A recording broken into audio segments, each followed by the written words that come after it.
Evening, everyone.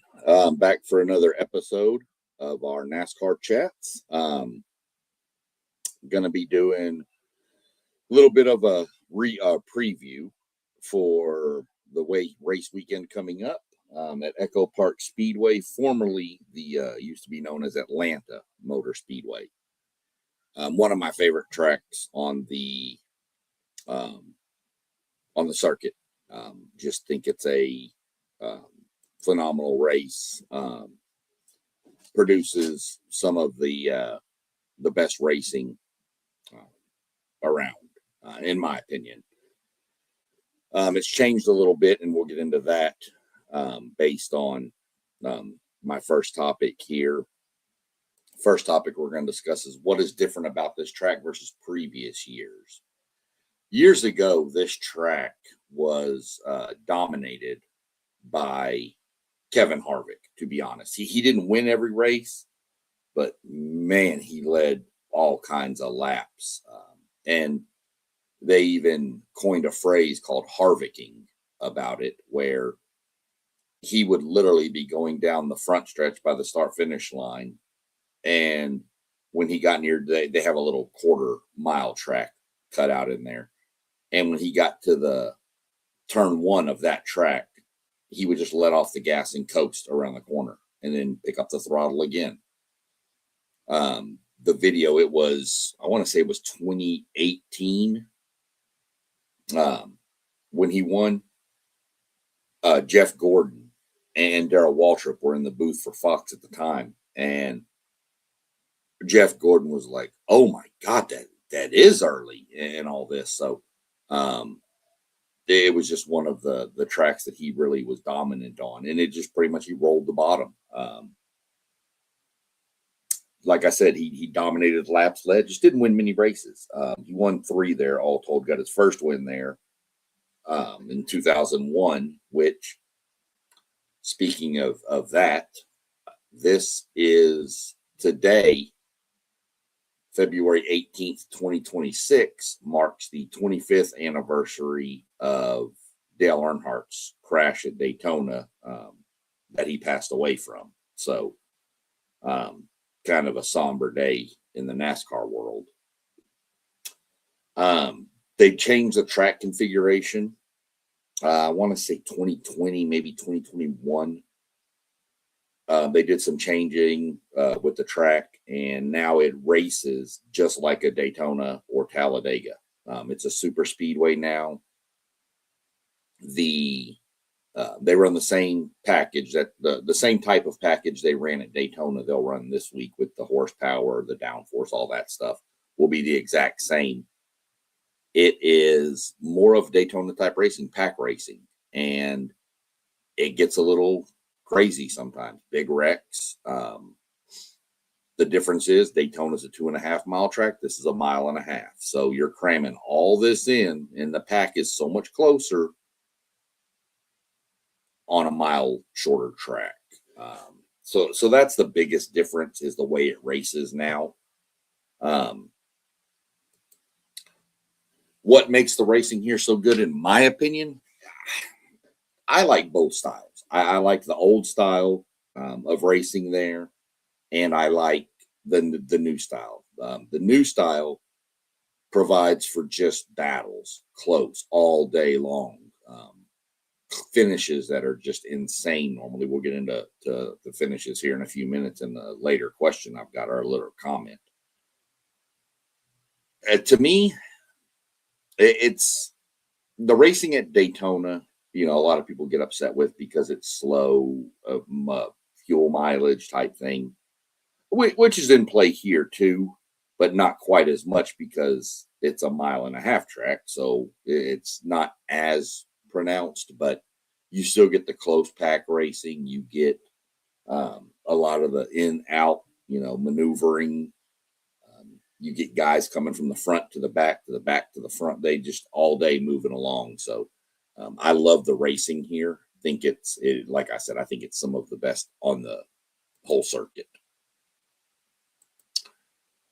Some of your favorites going into the weekend, you got to look at Chase Elliott. He's been really good here. Blaney's been good here. Daniel Suarez has been good here. You almost have to put Kyle Larson in everyone, but super speedway type racing has not really been Kyle Larson's big forte. He can win on them, of course, but it's just not what it's not his best skill set. Let's put it that way. You got to watch, your Logano's, your William Byron's of the world. I mentioned Daniel Suarez. Christopher Bell is normally really good up here. Chase Briscoe has been. So, I mean, there's people that are really good, and then there's people that are just good at the style of racing that is. Austin Cindric is really good at super speedway racing. So is Ricky Stenhouse, who finished second in Daytona. You've got a lot of people. This is one of those tracks I don't really like to say pick favorites, because it is kind of like a Daytona where it's a crapshoot. But I would expect some of those drivers I've mentioned to be up near the front when this race ends, or even during the whole race, to be honest with you. We're going to go through. We've got all three series racing this weekend. Let me see where we're at. So we're going to start off with the Craftsman Truck Series. All of this will be on FS1, Fox Sports 1. That's the main broadcast partner for the Truck Series. So they're going to go Friday at 3 o'clock with qualifying. Now, I will tell everybody, keep an eye on the weather. It looks like there's rain Friday, Saturday in the Atlanta area, so this could all change. It looks like Sunday's pretty clear right now, but again, that can change tomorrow. But we're going to go with what's posted for now, with 3 p.m. qualifying on FS1 on Friday, and then Saturday at 1:30 p.m. Is the broadcast on FS1 again for the Truck Series race. So this isn't as much as a Daytona where it's all week type thing. This is back to more of the normal schedule you'll see. We jump over to the O'Reilly Auto Parts Series. All of this will be on CW or the CW app. Qualifying will be Friday.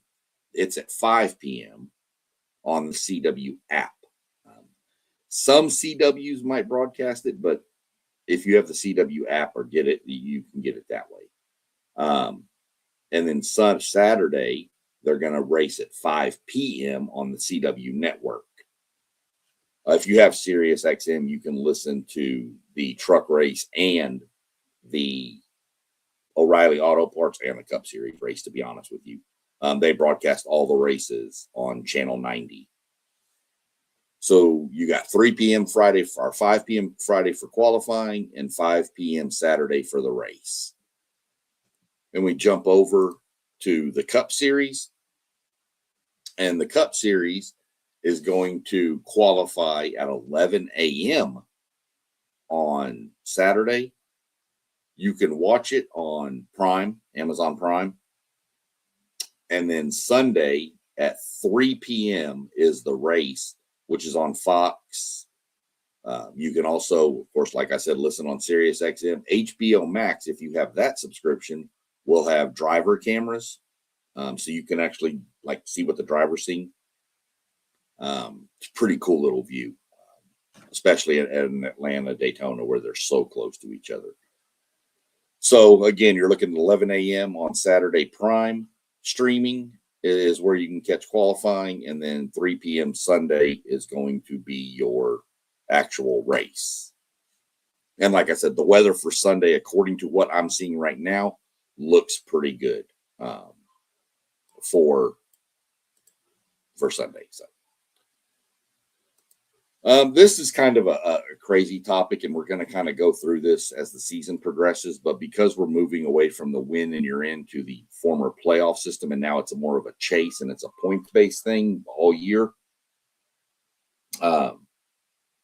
who needs a rebound?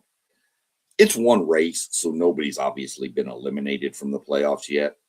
But if you have another bad outing like a Denny Hamlin or Christopher Bell, Chase Briscoe, these guys who finished way down the list of Daytona, those kind of people,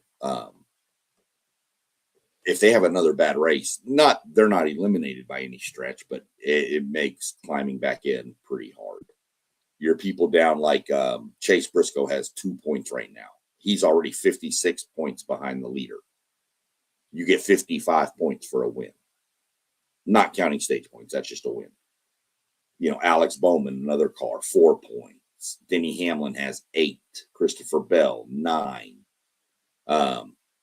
There's just cars down there. Ross Chastain, 17. These are people that mainly pretty much like your Denny Hamlins and all them.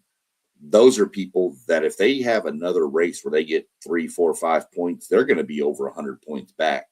Only 2 races into the season. Now, you can still make it up. But a rebound this weekend with even a top 15 finish, getting some stage points probably would go a big way.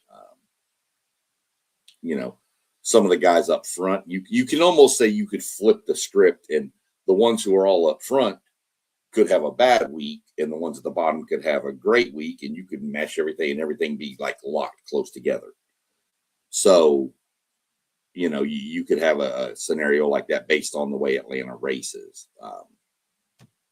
But some of the people I'm looking for to have a rebound, like I said, Chase Briscoe, Christopher Bell, Denny Hamlin are 3 I'm going to really be watching to see if things go bad. The way NASCAR starts their season with Daytona and Atlanta, 2 super speedways. And then next week is COTA, Circuit of the Americas, down in Austin, Texas. It's a road course.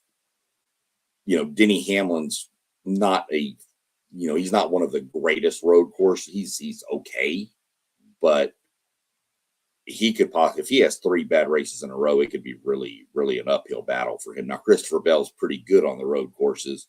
So he's one that could say, you know what? Even if they have a bad Atlanta, we're still fine as long as we can rebound it at COTA. So,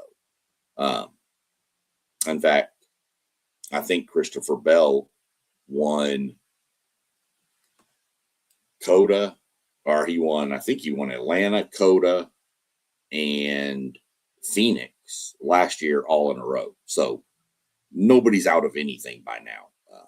But these are people that I'm going to have my eye on to see what goes on with them. So some of the, just running through some of the past winners and stuff from it's a combined. It used to be called Atlanta Motor Speedway. Now it's Echo Park. The all-time leader with wins here is Dale Earnhardt. He has 9, which is crazy that this is coming up, and like I mentioned today. Cale Yarborough has 7. Your Richard Petty, 6. Jeff Gordon, who I mentioned earlier, 5. As far as active drivers right now, the one leading is, give me a second. Let me see. Kevin Harvick has 3. He's not active. William Byron has 2 wins. Chase Elliott has 2 wins. Logano has 2 wins. Kyle Busch has 2 wins. Brad Keselowski has 2 wins. Let's see any other active people. Denny Hamlin only has 1 here. Ryan Blaney has 1. Daniel Suarez has 1. Christopher Bell has 1. So there's some active people with a good, race history here. So there's a lot to look forward to.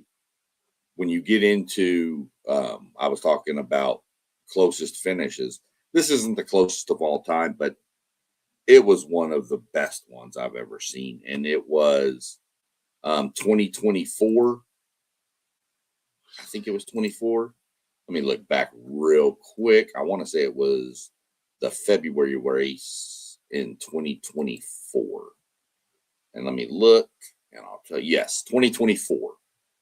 Daniel Suarez, Ryan Blaney, and Kurt Busch, literally, and you can go look this up on YouTube. Watch the race, even just the highlights of it.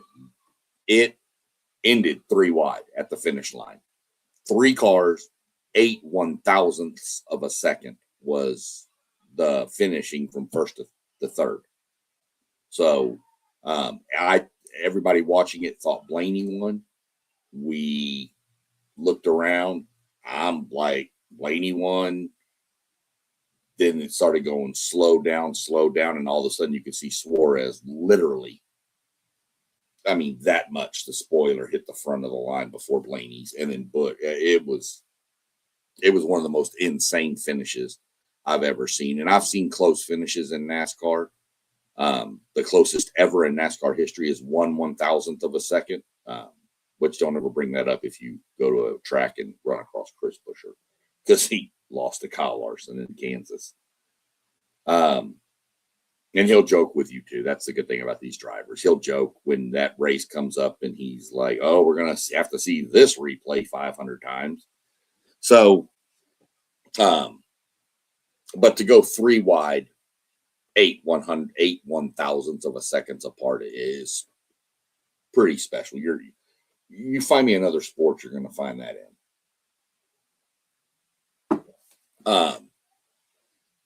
See, buddy, Level Up Sports down here, Mossberg. Blaney, let's go. Yeah. The Columbus boy, right? He wasn't really born in Columbus, but near Columbus. I think Hartford is where it says he's from. So, but it's close enough. Very, very long racing family. The Blaneys are. And it's a good evening to you. Wishing somebody would have popped on with me. I'm kind of hoping these guys, y'all start jumping in here and getting some back and forth banter going with some questions and some stuff. But, we'll see. It's going to take people getting a little more involved and a little more knowledgeable. But I'm going to keep doing it no matter what. So anybody out there watching, you enjoy the sport, you're not sure about the sport, like, comment, subscribe to me, drop me comments. I respond to any comments I see, and we'll get you brought up and caught up to speed. I was talking to a guy just today about it. Guy actually interviewed him for a job, and we were talking some NASCAR stuff, and he had said that he hadn't gone in years because the cost had gotten so much higher back then. And this is, he's 10 years ago, 15 years ago. And I said, well, what if I can get you 2 free tickets every year? He said, okay. I said, what if I told you that all you'd have to pay for is your hotel, gas, food, and stuff like that, and any kind of souvenirs or anything you want, you don't have to pay for any race tickets? He said, okay. So I talked him through it, and he's going to start keeping up with it and following, and he might be even watching, he may go back and rewatch this live one day. It's just what it is. You're not getting it in any other sport. You're only getting it here.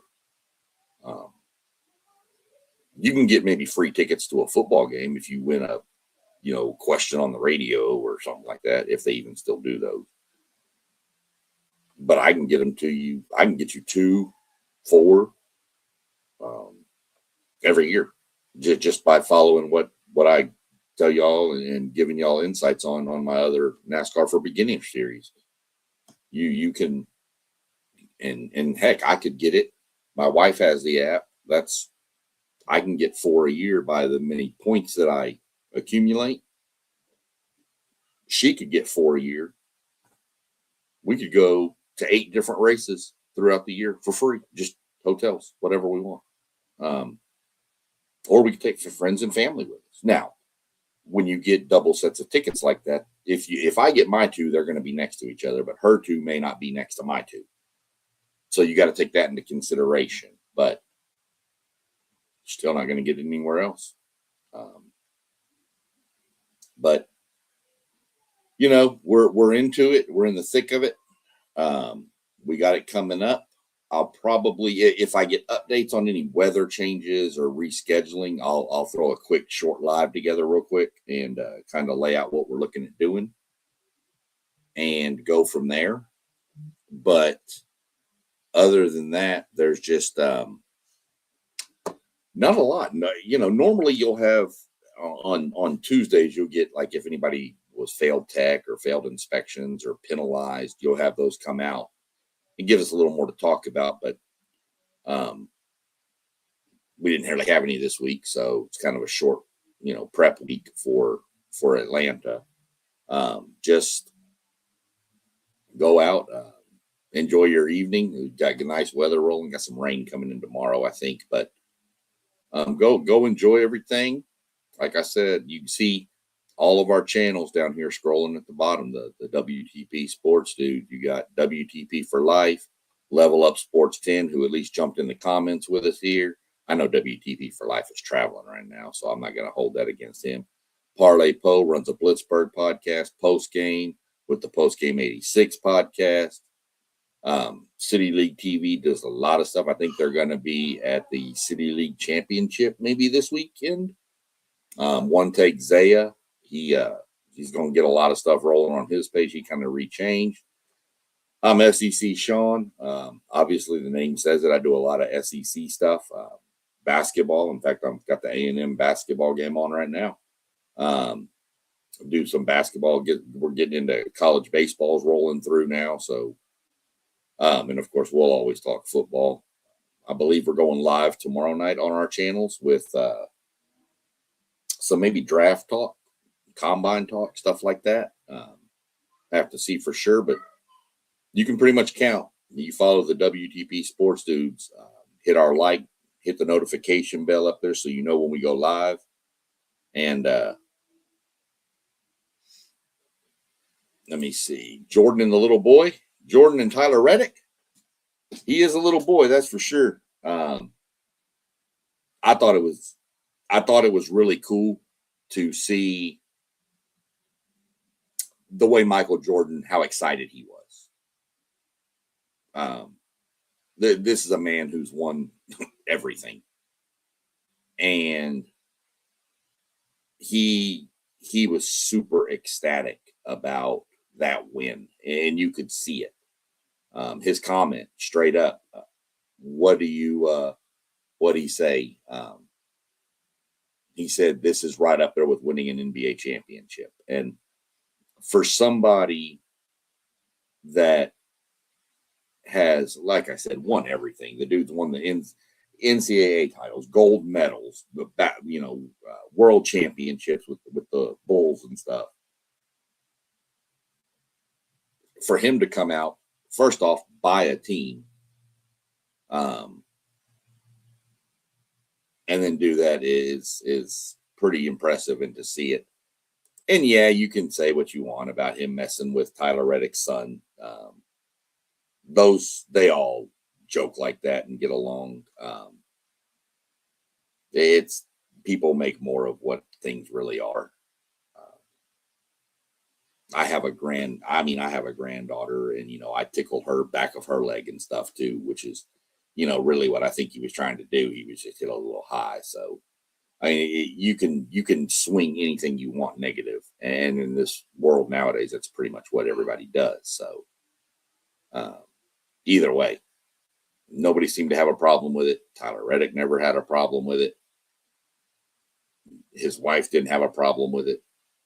Nobody had a problem with anything. So I don't have a problem with it. It was all fun and all good to me. Doesn't really matter to me what he does. Like I said, I'm glad he's in the sport. I'm glad he did what he did. And I'm glad to see that they got the win. So it has nothing to do with it because it's Jordan. It wouldn't matter who it was. It doesn't bother me if nobody else is mad and upset about it and it's their kid, then I'm not mad and upset about it and it's their kid. So I'm not worried about it. I don't care if it was LeBron. I don't care who it is. Pick anybody you want. There's only a select few people I'd have a problem with doing that. and that's not what I'm here to discuss. So, other than that, not much else going on. Gonna go watch a little TV, watch a little stuff. I just said it wouldn't have a problem. I don't have a problem with it. It's not like he's taking the kid off to the back and doing stuff. So we're going to not even worry about talking about that. If you got a problem with it, go talk to Michael Jordan and Tyler Reddick themselves. That's all I can tell you. Nobody seemed to worry about it but you. So not too worried about it. Other than that, y'all have a good evening, and we'll catch up as soon as we run another one. Peace.